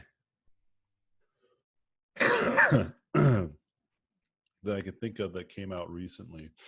There's gonna be something that came out, or at least it was just announced. It was like that Tim Miller stuff, like those shorts that are on Netflix. I did some stuff for that. Oh, that's cool. Like something that's going to come out that I would probably share once it does, because it was pretty good, the stuff I did. And it was very similar to what I do, like monsters and shit. So it's not going to be too much of a shocker. But the Justin Timberlake video is the one that I did recently. That's already came out like a while ago. Justin Timberlake, like a music video. Yeah, his latest one that he had was like with a Cool. robot dancing. It was kind of like an iPhone or like an Apple convention, and then there's like a dancing robot. It was like the thingy. I helped work on some of that, and that was for methods. Yeah, JT, and we could probably look at some of that. I think when we were talking once, you mentioned that you worked on something. I don't remember what. And Okay, I was like, here we go. Here's some stuff. It seems like you're doing stuff I wouldn't expect. Also, have you seen it? Yeah, so these are like some stuff I did for method, and again, the turnaround is like yesterday, if that makes sense. Like they're like, we needed this yesterday. So I did a bunch of 3D coat stuff, and then I just paint over them real quick. And this is all done in a day. I'll show you what else. These were done in the same day. It's just a PSD of it. And then I think this was also done in the same day. And then the next day, they just wanted more of these types of stuff because they really liked it. Like just ideas. And I was like, all right. So I just did that the next day. And then that's it. I only worked on it for like 2 days. So I did some more like high-tech versions. I didn't like those ones. Really? What don't you like? Well, they're just too high-tech. I was going off of other artists. There was other artists working on the same project, and they were also super high-tech. True. And then I was just like, well, the music video doesn't seem like it makes sense for it to be super fucking high-tech. It makes, like, if this is like some sort of fucking like iPhone, it makes way more sense that it's like some of my earlier designs. You know? Oh, yeah. Subtle. Yeah, just cool. Just super sleek, and like he's wearing like a friggin' a jacket or something. You know? Like even with some of these earlier paintings, like I was just like trying to pitch the idea like he's made like some out of some wood, you know, like it's not like even metal, right? And then I think ultimately they did went with those original designs, because the other stuff too, like some of the other artwork that I don't know if will ever be released that was done by the other artists was like Vitaly level. It was like crazy detailed. And I was just like, what in the world? Like, there's no way this is going to make it all the way through, you know? This is not that type of music video. It's not like Michael Jackson's Scream or something. You know, this is like from what when I read the brief, it was like they're presenting this new like iPhone, but it's like a robot. It's supposed to be way more sleek. It's got to be sexy, not like something that you would see in like a Metal Gear Solid video game. You know what I mean? This is really cool to see, though, for sure. But, So thanks. like, let's say you're making a scary game, right? And then now, like, Resident Evil 2 just came out, okay? And let's say your scary game has nothing to do with Resident Evil 2, but now you've played it, and now you're like, oh, now our game has to have Resident Evil 2 stuff in there. You get my point? Like, it's like feature creeping. Like, you just keep on putting things in that have been influenced by the outside world way too often, right? Like, you just let it happen way too often. When I was working on the X-Men movie, that was the first time that I learned this idea that like there's a target audience and that actually means something. You know what I mean? Is because when I designed Iceman, I had to design it without his sleeves. And I remember when she told me to do that, I was thinking like, I don't know how that would work in the overall design, you know, like you got to push the design and this and that and that and this. And then they were like, or she was like, well, yeah, but he might be working out, so he might have buff arms, and we want to see that. And I was thinking, like, what? Super shallow. And something. But I realized, but that's just how it is. Like, people like to see attractive people all the time. Yeah. You know? And this is that kind of movie where that's important. You know, we're trying to hit mass audiences. They're going to hit all the nerdy kids with the X-Men stuff. They're going to hit people who just like general stories and action movies with like kind of the basic story idea, like wrapped around, you know, mutants and racism and stuff like this, right? And then they're going to get all the people in between by having, you know, all the different groups of people walking around, from attractive people to people of different ethnic backgrounds, you know, who are also very attractive. And it's just how it is. You know, Hugh Jackman doesn't eat broccoli and carrots for months on end just so you can look like an average looking dude, right? He does all that so he can look like freaking shredded muscle on top of muscle, you know, like a complete fantasy of like a superhuman person, you know. That's the whole point. I haven't thought of that often. I mean, in the same scope in the recent Avengers movie, Thor doesn't have sleeves either. Yeah. He literally has his shirt off for like 5 seconds. Yeah. And it's kind of pointless. Like, it's unnecessary. For that. But I remember even thinking when I was watching that part of the movie, I was thinking, oh, damn, dude, he's super freaking buff. Yeah, that's for sure. My and God. then I was just like, oh, dang, dude, they got me. And, but it's like exactly right. Like you get term like, is unit. Yeah, you get these women just super thirsty all of a sudden, you know what I mean? Yeah. You hear about that teenage girl that like broke her braces or something, or broke her retainer from watching Warmonger or Killmonger in Black Panther. She just was so thirsty. She said that she just broke her retainer. She's grinding her teeth so hard every time Michael B. Jordan would be on. Yeah. It was a thing. It was like on Twitter too, and it was like, and Michael B. Jordan even got it, and he was just like, "Oh, dude, my bad. I can buy you new ones." That's how you know that shit's effective, right? Yeah, yeah, dude. And yeah, he was super attractive in that, man. He was super freaking toasty, you know. And so, I mean, that's like it's a human thing. Like, we're attracted to attractive people.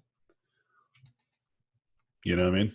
And so it's something that, like I said, I find that people forget about this one feature. It's almost like people are embarrassed of this primal urge that we have. And there's nothing to be embarrassed about, you know? Like, when you see an incredibly attractive person, it's just natural for you to have a very specific reaction to it, you know? And, you know, these industries exploit these very things, you know? They just do. Or they go in the other direction, like Gillette. Right? Yeah, totally. Yeah, that commercial is just such a bizarre thing that we like. It's such a bizarre time we live in that people would get so offended at everything, including that commercial. Like it's again the same problem that I have with people who get offended with other things that are typically normally associated with SJW overreaction, right? The irony doesn't escape me, though, is what I'm getting at. Like when I see people now that lean more on the right getting super offended about this idea of this Gillette commercial commenting on their masculinity, it again hits me as saying like, but does it though? Like you could totally feel the same way you felt before and after that commercial. You do know this, right? and it's just really, really funny to me to see the reaction on both sides. I was watching tons of Key and Peele again in the great purge of getting away from this kind of nonsense because I just don't care, you know. Yeah. I was watching tons of Key and Peele, and it became clear to me that like, yeah, there's definitely, we're living in a very specific time where this is totally a thing where people are really getting frustrated and upset over every little thing, right? Because I was watching Key and Peele, and I was just thinking about like, oh my God, dude, if this was out today, people would lose their minds, man. You know? There was like so many different jokes and so many different gags that you would hit people on both sides, the right and the left. You know what I mean? Like there was the slavery scene. It was the most hilarious one, man. Where like they're like slaves and they're like talking about, how dare we be slaves and it sucks. But they're the ones like they don't get picked. They're on lot A. Yeah, Hey, so lot A. yeah. What's going on with lot A? So the whole premise is that they're like insecure slaves, right? And it's hilarious. It's a hilarious premise. But I was am I not good enough? Like, yeah, exactly. I was just thinking of like how people can a brother get on lot A? Yeah, how dare they make light of such a situation in the past? Like that was really bad. And it's like it's just a joke, you know. In my mind, I was thinking like already how I would be outraged, you know. And I was just watching it, and then I was watching. There was another one which would hit more on the right. Right, they hit people on the field who lean more right, hurt their feelings, where there was like zombies in this suburban neighborhood. Oh, but all the zombies are racist. Like all the zombies don't want to hang out with. They don't want to eat on the black people, right? Yeah. So. And then I was just cracking up on that. And there was another one where it was also the same kind of premise, but it was like alien takeover, and all the people were like body snatchers, like the aliens. And so how the Key and Peele's characters were able to determine them, they would ask him very like racial questions. It's like, would you let me date your daughter? Yes, of course. And it's so funny, dude. But you know what I mean? Like, but then I can see people who would be like, oh, see, there goes the SJWs again, trying to spin their agenda on the. I'm like, oh, all right, you know? But again, I'm like actively trying to purge that from my view because it's pointless. And I just started watching tons of Key and Peele, and I started watching those clips and just thinking to myself, wow, if they just came out like 2 or 3 years later, this might have hit really flat, you know, because people just wouldn't have been ready for it, or people just wouldn't have enjoyed it, you know? Just so bizarre to me. Yo, I never asked you, do you still watch anime? No, I don't think I've ever been an avid anime watcher. No. Really? Yeah, I think Dragon Ball Z is like one of the only real animes that I watched a lot. FYI, if anybody wants the new Broly movie, I have it because it was on YouTube for a second, and I just downloaded that shit. Is it a cam? No, it's like legit file. You hit me with it. Yeah, I got you. I don't want to have any affiliation with so many mischievous activity. So. Just leave your email if you need it. Anyway, any other questions art related before we get caught up into fraudulent behaviors? How dare you guys? Nothing like that, Simon. Any questions? Any final questions before I send you guys out to the weekend to live your lives? Nope. Yeah, I'm telling you guys, Key and Peele, start watching them again. So good. I was just cracking up. Some old Dave Chappelle stuff too is like, yeah, it would not stand the test of time. The Chris Rock one too, man. Killing Him Softly. Oh yeah, no way, dude. People see super triggered on both sides. So good though. So hilarious. Yeah, I even said to myself that if I think all this stuff is hilarious and that makes me racist, then I guess I'm just racist. I just said I'll just accept it, you know, because I can't live in a world where this shit is not funny. This shit is hilarious. And so, anyway, we'll end it on that. I think that I'm a racist. All the years to let everyone else they are. Yeah. It's hilarious. All right. Yeah. Good questions, y'all. Keep up the good work. Don't be strangers to one another. Keep painting. Keep strong. Keep working at the skills that pay the bills. I'm very proud of your guys' progress. Keep up the good work, y'all. And with that, peace out, friends. See ya. You know.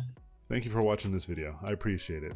Please subscribe to watch more in the future. If you like the video, I would appreciate a thumbs up. If you like this content, you can go to my website, robotpencil.net, where you can find mentorships, tutorials, and a Patreon to get more exclusive content. Thanks again, and I'll see you guys in my next videos.